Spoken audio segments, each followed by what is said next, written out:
کروڑوں روپے مالیت کی زرعی اراضی پر مبینہ قبضہ کی کوشش کے دوران 10 لاکھ مالیت کی فصلات تباہ اور چوری کرنے کے دوران فائرنگ سے خوف و ہراس پھیلانے کی شکایت پر پولیس تھانہ مامو کنجن نے معاملہ کی انکوائری شروع کر دی۔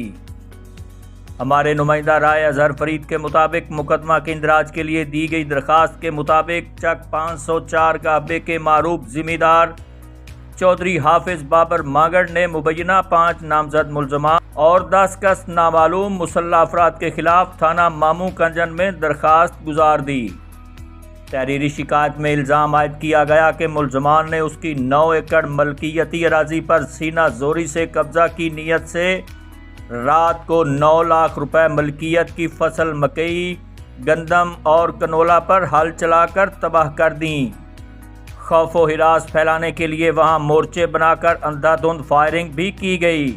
تاہم پولیس کی آمد پر ملزمان سنگین نتائج اور مزید طاقت سے دوبارہ قبضہ کی دھمکیاں دیتے ہوئے فرار ہو گئے۔